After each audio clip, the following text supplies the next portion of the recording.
Hi everyone, welcome back to my YouTube channel, and I'm so glad to have you all here today.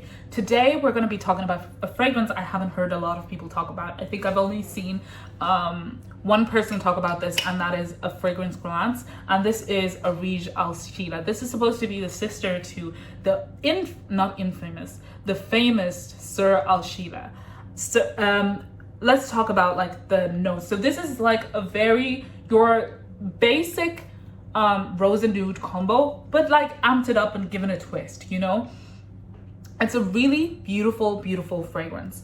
It opens up with some saffron, some black pepper, some clove.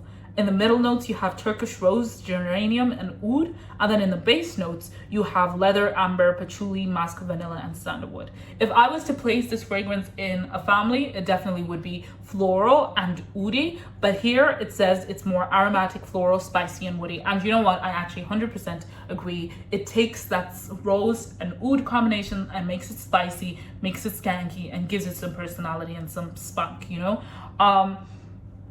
When I smell this fragrance, definitely the saffron bumps out, but it's more of an earthy saffron than, you know, that sweet, spicy saffron you tend to smell. The black pepper is absolutely there at the top. The clove is also there. It just gives it some personality and some oomph.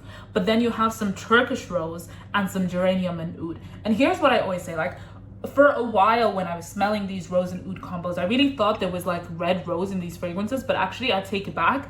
I feel like it's that geranium that they tend to pair with the pink rose that gives it like a red velvety type red rose vibe, you know?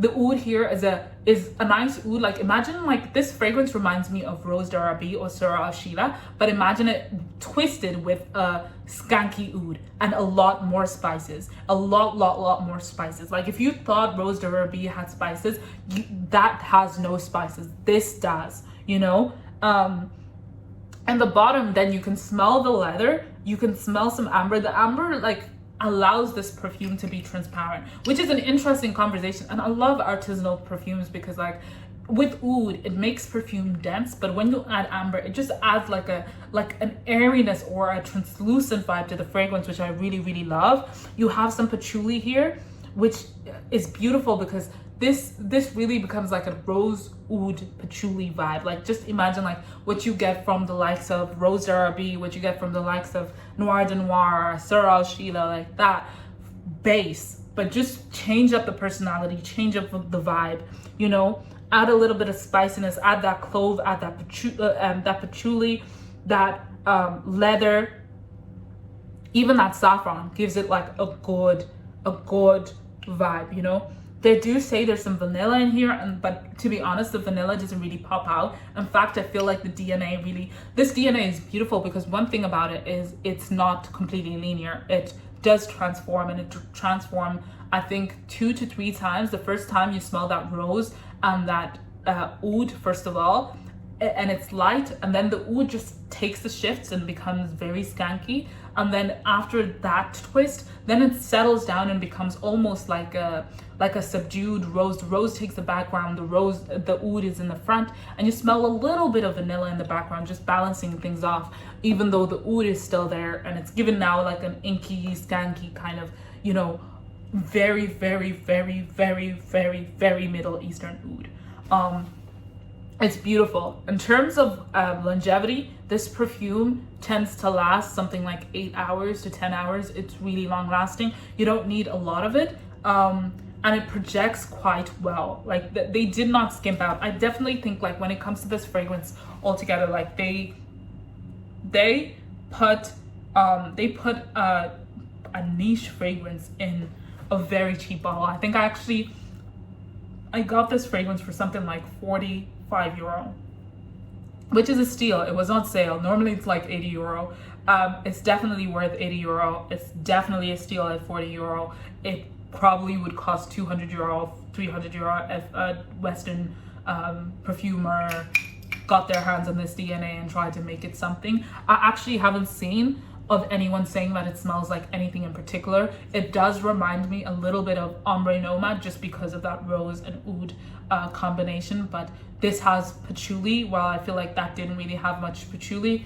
But it's just in that same scent family. And if you do feel like you have have those fragrances, and I do feel like having that typical rose, oud, and patchouli fragrance can be a little bit redundant. I do think this could end up being redundant. I just would rather pick out of all of them and pick one or two that I like, and I happen to have Ombre Nomad and I happen to have this. So until I finish these, like, I honestly don't see the point of getting anything else. But I did find that the Skanky Oud is a little bit challenging in this. Like, it's not an easy like, for sure. It's not an easy like. Like, who would wear this? Oh, this perfume is beautiful. Who would wear this? I think anybody could wear this. This is like unisex. Anybody could wear this. I definitely think, like, okay, maybe age would be the only thing that stops you, because you need to be a little bit mature. You have to like ouds. You have to like, you know, you have to like ouds. You have to like ouds. Like, you just, especially because it's skanky, like, you just can't get away with, you know, with not liking it.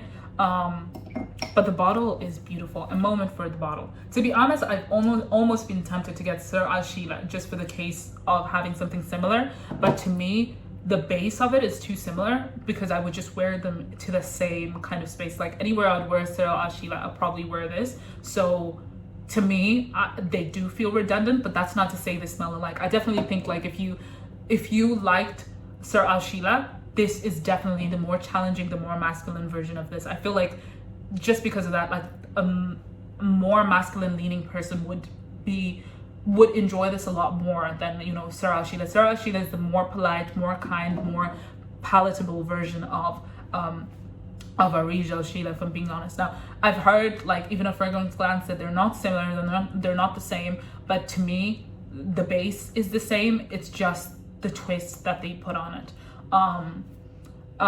Yeah, that's how I personally see it.